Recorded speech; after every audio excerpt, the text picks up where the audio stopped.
What if your dreams aren't yours anymore? What if something, or someone, is quietly rewriting your thoughts, night after night? Today, we'll uncover the terrifying story of Obsidian Prism-7, a silent visitor floating above Earth, and a dream that no one can wake up from. Stay with us, and ask yourself, can you trust your own mind? It came without warning. No light. No sound. No sign of anything. No magnetic surge, no signal interference, no streak of light streaking across the sky. A normal morning like any other, everything spinning, moving, until we looked up. And there it was. Silent. Black.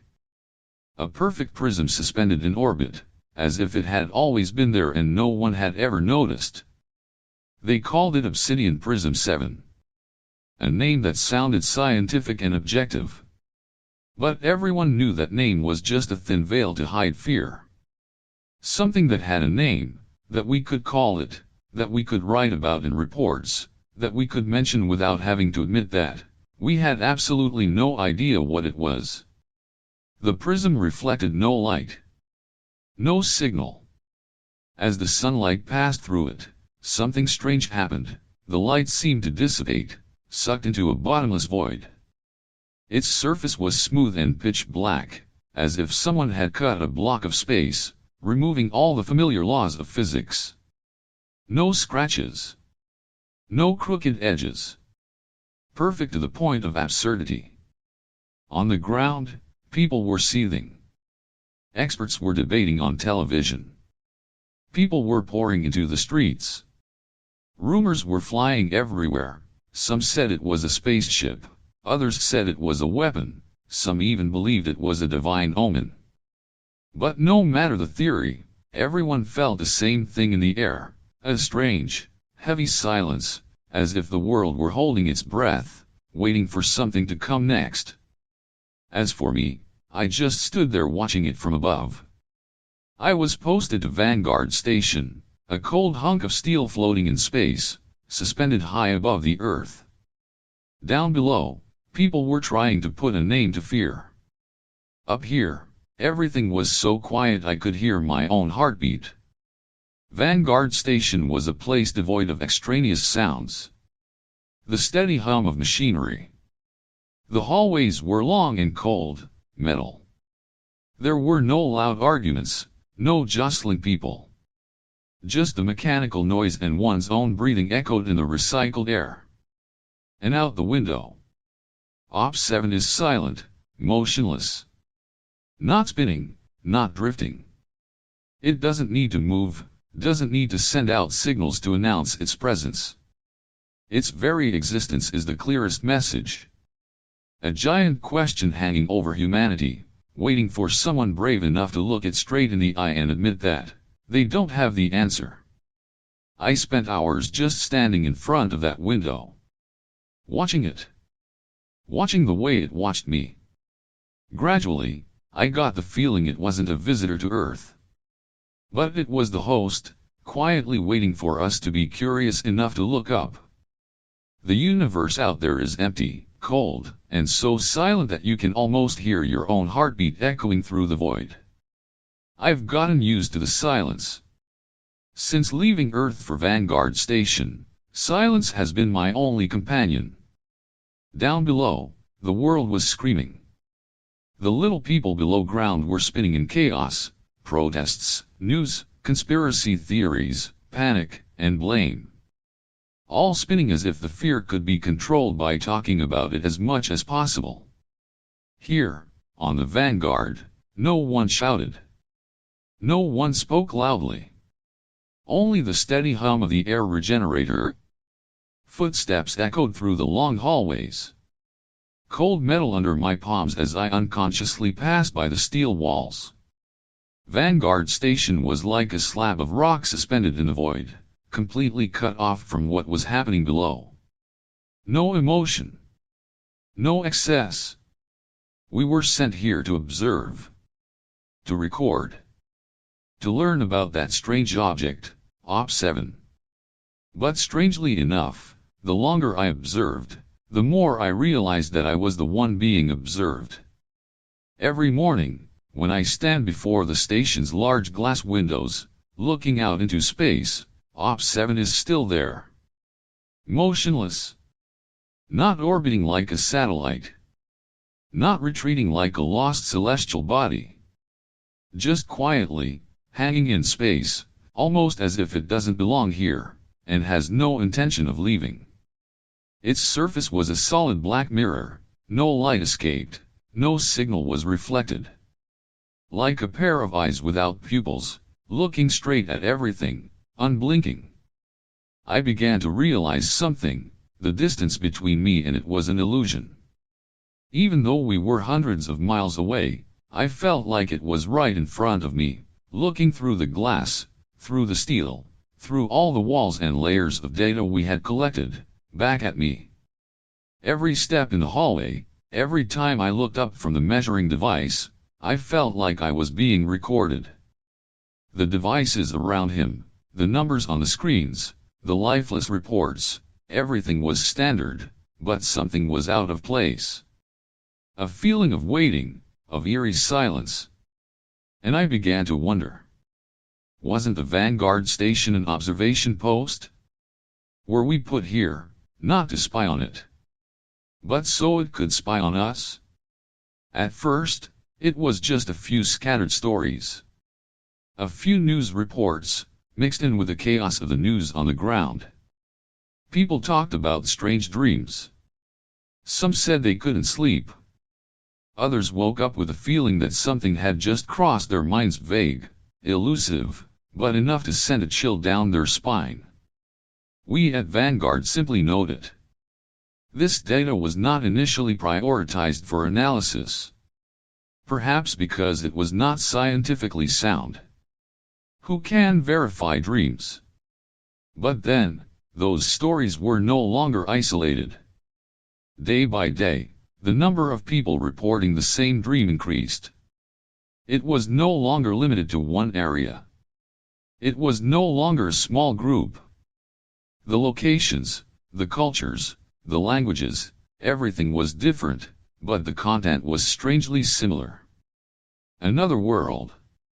Strange, yet familiar, as if someone had reached into the deepest memory of your mind and twisted it into something unrecognizable. They told of a sky that was not a sky. A giant swirl, strange colors splattered like oil on water. No real sun, no moon, no stars. Just liquid light, flowing through space. The ground beneath their feet was unstable. A thick, shifting, living sand that sank in every time they tried to walk. And all around them, there was the feeling that something was watching from behind the swirling dust. No one really saw it. No faces. No fixed shapes. Just floating masses of energy, hazy, like reflections on the surface of pulsing water. But even though they couldn't see clearly, they all agreed on one thing: they felt watched. A gaze that pierced through their skin, into their minds. No words.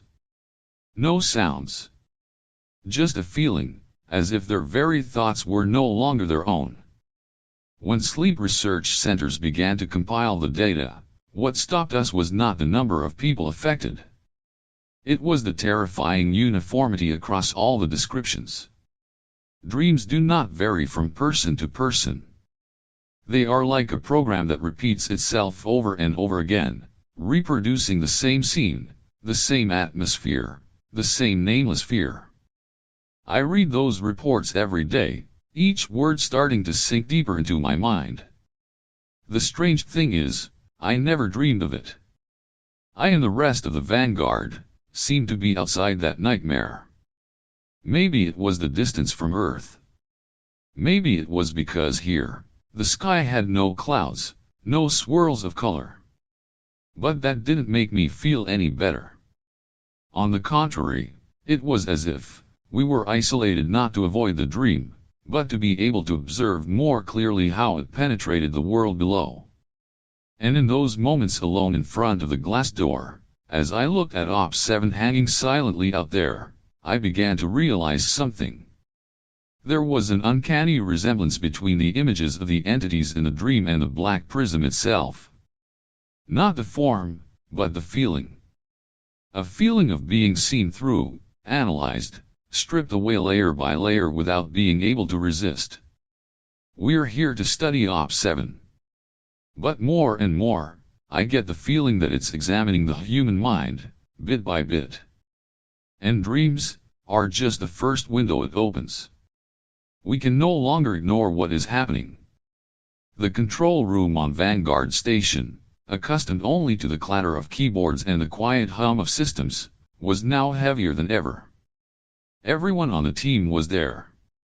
Commander Riker stood tall, his gaze sharp as a knife, never taking his eyes off the large screen in front of him, where Op-7's image was magnified. Sonya Voss kept her face calm, her eyes fixed on the dancing numbers. Malik stood by the data pad, strange symbols floating around him, constantly changing shape. As for me, I just watched them silently, listening to the tension between us. Riker was the first to break the silence. He didn't bother to hide the irritation in his voice. He didn't care about the nightmares. Didn't care that people on the ground were struggling in the same dream over and over again. To him, there was only one thing worth paying attention to, Op-7. That object, standing there, motionless but menacing.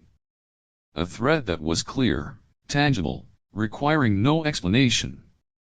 The way Riker said it, cold, decisive, as if everything else, the dream, the symbol, the invisible fear, was just a superfluous detail in a clear mission, to identify the danger and eliminate it. Sonya, ever the calm one, neither panicked nor rushed to rebuttal. She simply presented the data.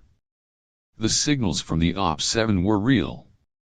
Not a hallucination, not noise. The frequency was steady, repeating.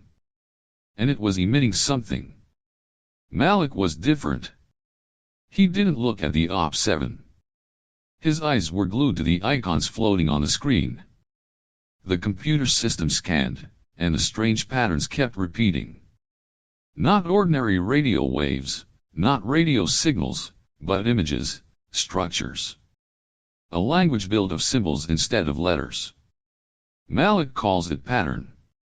It's not random, he says.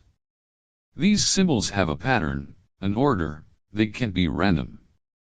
I just stood there, listening to them talk, and it felt like the air in the room was thick. And then, I blurted out what I had been feeling for a long time. This is no coincidence. Those symbols, those signals, they are all a message. Maybe I couldn't prove it right then. But there was something about the way it all connected, the same dreams, the recurring drawings, and the Op-7 silently emitting something that no one knew exactly what it was. Riker glanced at me, his eyes filled with disbelief. To him, things that could not be measured, that could not be weighed, were just distractions from the mission. The control room fell into a tense silence. Between us, lifeless data blinked, and outside, Op-7 stood there, silent, but watching every move, every word spoken in this room. We were facing something unspeakable. And each of us on the team carried a different understanding of what was silently surrounding us. The data kept pouring in. Thousands, millions of dream reports from all over were analyzed, sliced, and fed into the Vanguard Station system. The numbers piled up, the descriptions repeated themselves, all like disparate pieces of a puzzle that couldn't be assembled into a picture. Until Malik started connecting them. He spent hours in front of the data sheet, his eyes glued to the lines that floated across the screen. The icons appeared randomly, seemingly without any pattern, but he saw something beneath the chaos. Malik picked apart each pattern, intersecting curves, strange swirls, perfectly symmetrical patterns. Each symbol was different, but when stacked together, something strange emerged. They repeated themselves. Not just in a few reports, but in millions of dreams. No one knows why. But the symbols are everywhere. Under the swirling skies of dreams, carved into the quicksand, reflected on the surface in shapeless entities of light. At first, people thought it was just a random product of an excited mind. But the deeper the analysis, the clearer it became. This was not a meaningless image. These symbols, Malik told me, have structure. They have order. They have grammar. They were like a language. But not a spoken or written language. They were like code. A geometric system that contained logic in itself. I looked at the array of icons that lit up the screen. The lines curved and twisted into unfamiliar shapes, but they were irresistible. As if, even though I didn't understand them, I sensed that they had meaning. Sonia, as usual, was more analytical. She turned over every bit of data, every frequency transmitted down from Op7. The numbers matched eerily the symbolic pattern Malik had detected. And then, she asked the question that we couldn't answer right away. Why? Why didn't it just send out signals in the usual way? Why not use radio waves, or some other method of communication that humans could easily decipher? Why does it send signals into our dreams? The question hung silently in the air, unanswered. But I began to sense something more clearly. It's not just about communication. It's not just about conveying information. But it is a way to rewrite something inside a person. The signal is not just on the screen, not just in the data. It is seeping through the cracks of the subconscious. Those symbols are not to be read, but to be engraved. Dreams are just the first door. But what is really changing is something below the surface of consciousness, where people are caught off guard. And Op7 is the hand holding the pen, silently writing on the human brain. Nothing in space is random. Every object follows orbits, gravity, and rules that have existed for billions of years. But Op7 is different. We had grown accustomed to its absolute silence. The way it hovered, motionless, as if it needed neither gravity nor time to exist. For days, it simply stood there, watching us, emitting no visible signs. But then, that silence began to crack. I realized it first not through data, but through my own body. The air in the station suddenly became heavier. The metal walls, the safe shell that surrounded us, began to emit tiny vibrations, just enough to make the glass of water on the table ripple, just enough for the discerning eye to notice. And then there is the sound. At first, I thought it was just the ringing in my ears after so many hours without sleep. But the more I listened, the more certain I became. There was a low, steady sound, echoing through the hallways. It wasn't loud. It wasn't clear. But it had a rhythm. Like a whisper coming from the metal itself, from the screws that held the Vanguard Station together. The signal from Op7 was no longer stable. The frequencies Sonia was recording were beginning to change. The amplitude of the oscillations was no longer within safe limits. It was spreading, not just through the data, but through the surrounding physics. The wall. The air. And then, inside me. I don't need to look at the dashboard to know it's getting stronger. Something was approaching, no longer keeping its distance. And Riker, you don't need more scientific proof. For you, all the signs are enough. The change in signal means danger is near. I saw in his eyes the decision that had been made before he got to the station. When something gets out of control, you don't wait for an explanation. Riker ordered a defense plan in place. No more waiting. No more discussion of dreams, or symbols. This was no longer research for him. This was the front line. As for me, standing amidst the vibrations that were gradually spreading throughout the station, amidst the low sound that kept echoing in my mind, I could only think of one thing. Ops-7 is not just broadcasting anymore. It is touching everything. And each of those vibrations was like a gentle knock on the door of consciousness, growing stronger and stronger.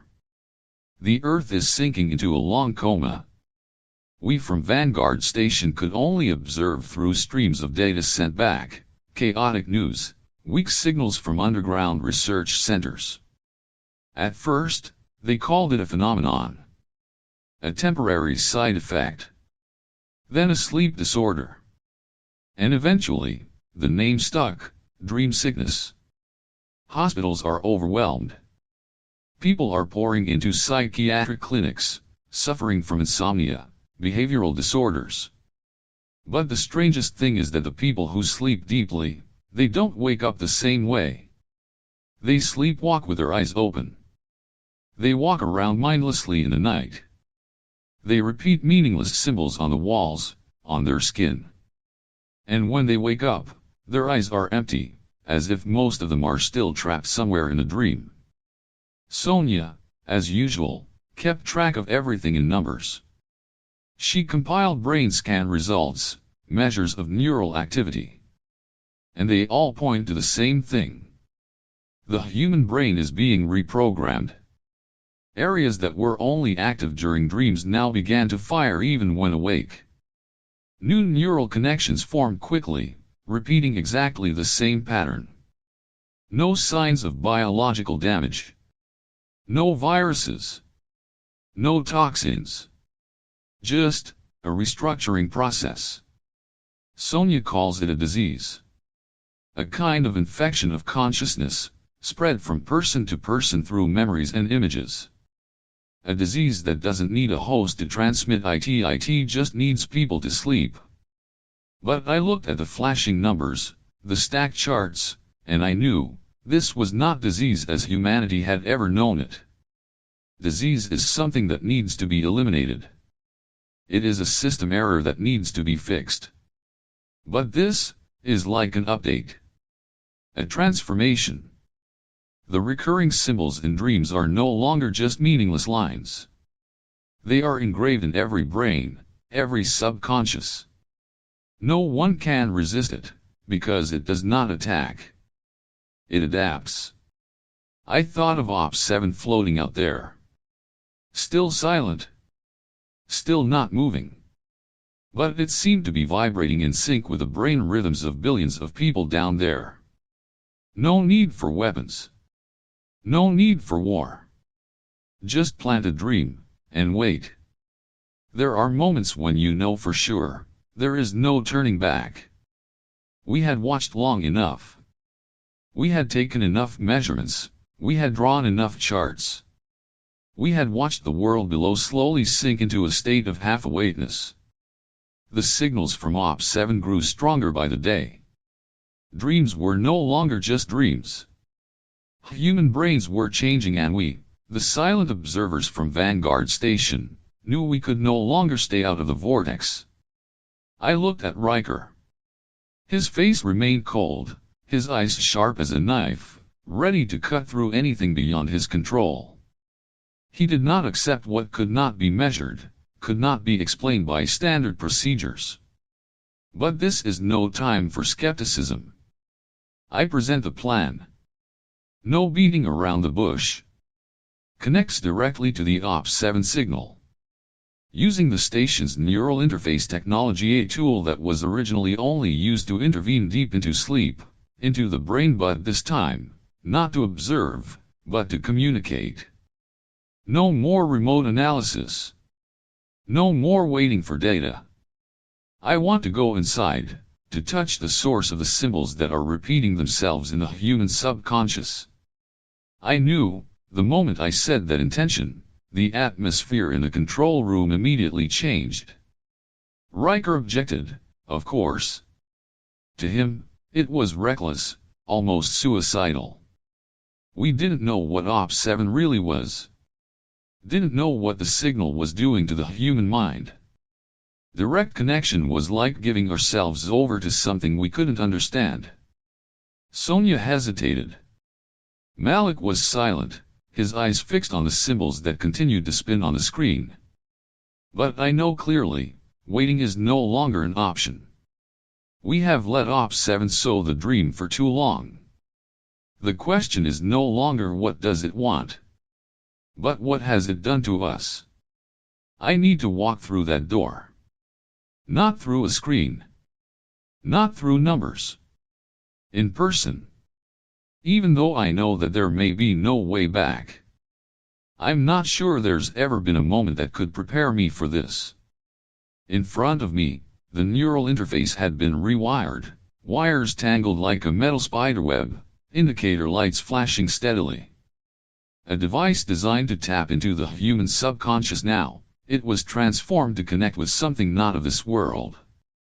The signal from Ops-7 filled the air around the station. It was a low sound that was inaudible to the human ear, but felt by the body as clearly as every heartbeat. I settled into the chair, the cold metal creeping up my spine. Sonia quietly adjusted the frequency. Riker stood at a distance, his eyes still filled with suspicion. Malik said nothing, just stared at the floating symbols on the screen, spinning slowly, as if waiting for someone to decipher them.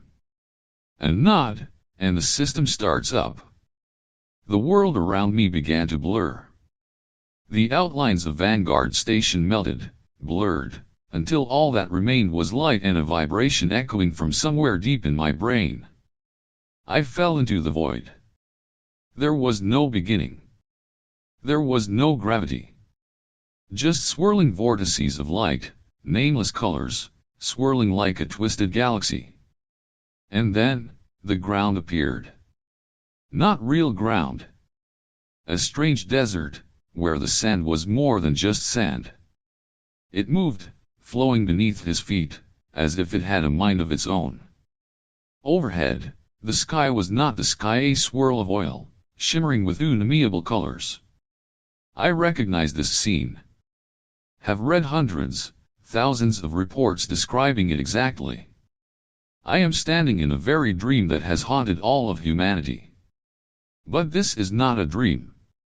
I can feel every grain of sand on my skin, every gust of wind that blows by.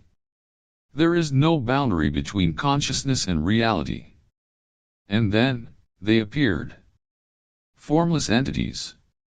Masses of light and energy, bodies that contracted and flowed like living mercury. They floated around me, eyeless, mouthless, but I knew, I was being seen. No words. No gestures. But a flood of emotions came, not words, but concepts, primitive ideas. Curious. Analytical. Perceptive. No malice, no hostility. But not human. I tried to keep my thoughts steady, feeling the Ops-7's vibrations beating in time with the place. I understood that at this moment, I was not just observing, but being observed. My mind was like a door that had just opened, letting something quietly in. And in that moment, I knew. A signal is more than just a message. It is a corridor. A path that leads straight into the subconscious, where they can reach every memory, every deepest thought. I don't know how long I can last. But one thing I'm sure of. They don't just want to communicate. They are trying to become a part of us. There was no measure of time here. All the familiar laws of physics were distorted, melted away the moment I entered. I don't know how long I stood in the swirling desert. Maybe seconds. Maybe hours. The beings of light floated around me. They didn't approach, they didn't retreat. They didn't care about distance. They had no eyes, but I could feel their gaze. They had no voices, but my thoughts were peeled back layer by layer, laid bare before them. They do not convey words. They give me feelings.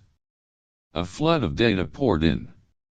No images, no words, just fragments of memories, raw emotions but not mine. Fragments of countless other existences. Alien civilizations, memories not of Earth.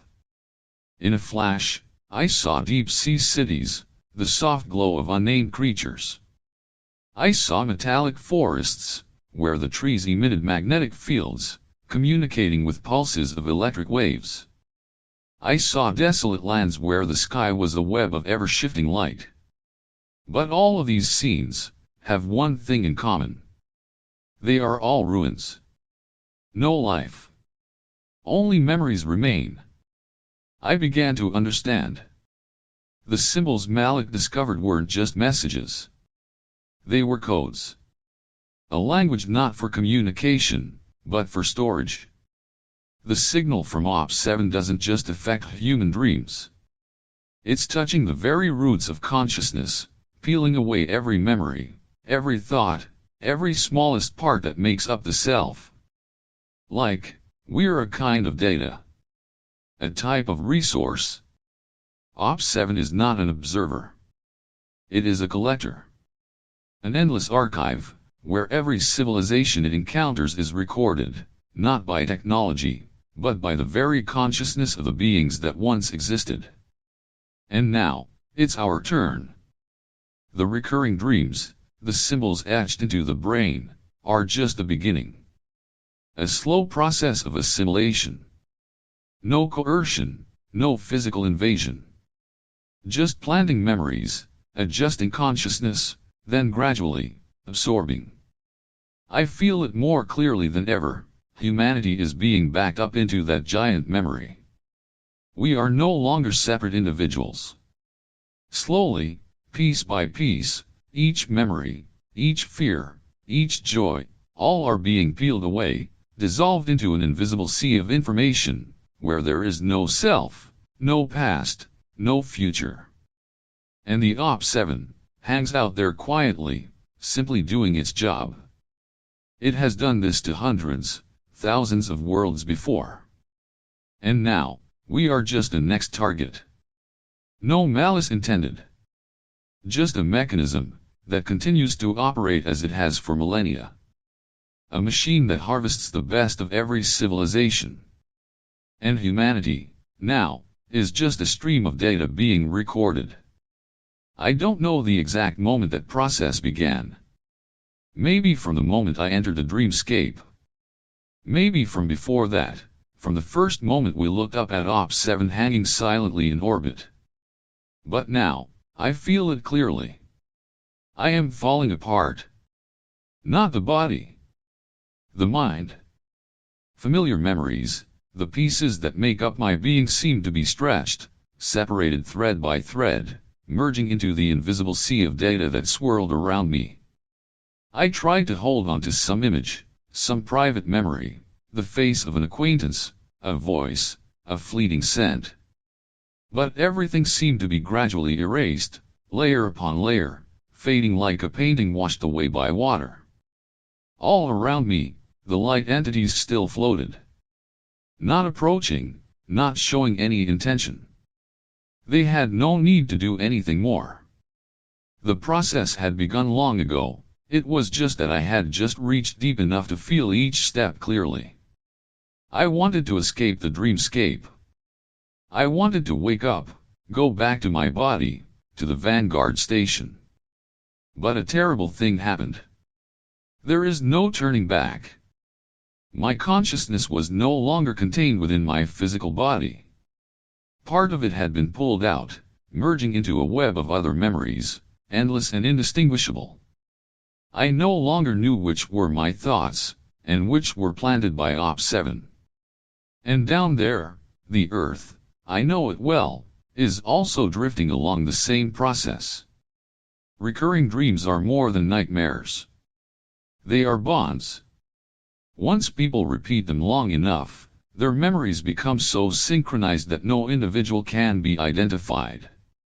Every idea, every emotion, every being, gradually dissolves into a single mass of data. I realized that I was just a small link in that chain, And this harvesting process had reached the point of no return. The feeling of being suffocated doesn't come from the outside.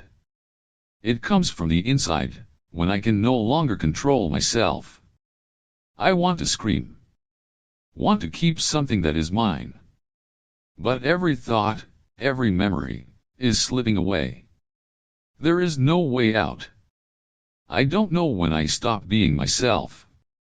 There is no specific moment. There is no clear line.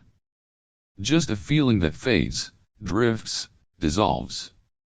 I floated in a dreamscape, without gravity, without direction.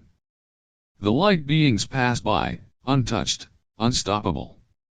But I knew, it was over. From somewhere far away or maybe from within me I felt the steady beat of the Op-7. It needed no more signal. No more dreams. Because the process is complete. Not just me. But all. The earth below was silent now. No more data sent up.